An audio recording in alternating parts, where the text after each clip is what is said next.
A team of American and British scientists investigates a time portal at the South Pole in Antarctica. They say that a vortex in Antarctica is a tunnel that allows penetration into other areas. Time has been one of the most complex and least studied scientific subjects since ancient times. American and British scientists conducting research in Antarctica made a shocking discovery.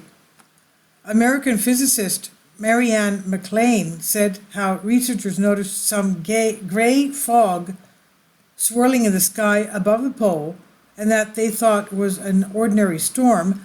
However, the gray fog did not change shape or move over time.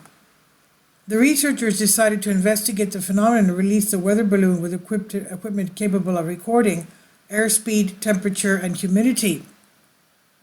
But the balloon went up and immediately disappeared in a short time. The researchers pulled it back to Earth with the help of a rope they had tied to it. They were surprised to see that a timer placed in the balloon showed the date January 27, 1965, the same day 40 years ago. The experiment was repeated several times after the researchers determined the equipment was in good condition, but every time the clock came back it showed an earlier time. The phenomenon was called the Door of Time and was reported to the White House. Today, the investigation of the unusual phenomenon is underway. It's thought that the rotating vortex at the South Pole is a tunnel that allows penetration into other areas. In addition, programs have been launched to launch people into other areas. The CIA and FBI are trying to do an experiment there that could change the course of history. It's unclear when the experiment will be approved by U.S. federal authorities. Previous experiments: the famous Russian scientist Nikolai Kozyrev did an experiment showing that it was possible to move from the future to the past from his observations through the physical characteristics of time. Nikolai even calculated that time could perform work and produce energy. An American physicist had concluded that time exists before the world existed. The Russian researcher of unexplained phenomena, philosopher and author of numerous books, Gennady Belimov, published an article entitled Time Machine and described the unique experiments by the team of scientists led by Vadim Chernobrov, the man who started the creation of time machines, first time in 1987. They were devices with electromagnetic energy. Today, a group of researchers can slow down or speed up time using a special magnetic field effect in laboratories. In August 2001, a new model of time machine was created by a man in a remote forest in the Volgorod region of Russia, and although the machine only ran on car batteries and had a low capacity, it managed to change the time by 3%. The change was recorded with symmetrical crystal oscillators. Initially, the researchers ran the machine on test runs for 5, 10, and 20 minutes, the longest lasting half an hour. Vadim Chernobrov stated that the people who were there felt as if they were moving in a different world. They felt their life to be here and there at the same time in another space. He said, "I cannot describe the unusual feeling we experienced."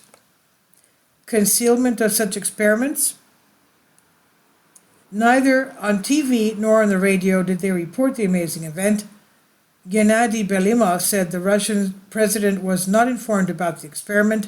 However, he mentioned that in Stalin's time there was a research institute.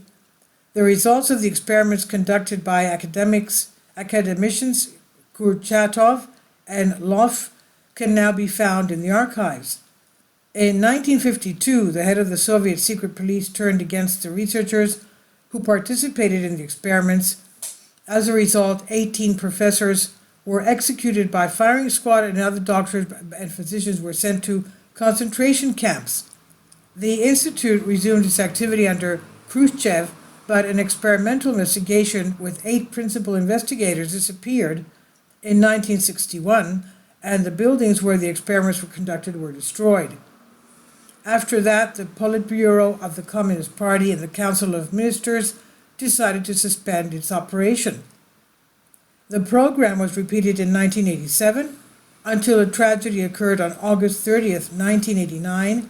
An extremely loud explosion was heard in the laboratory buildings located on the Anju Islands in eastern Siberia that carried out an experiment and transmitted the results to headquarters.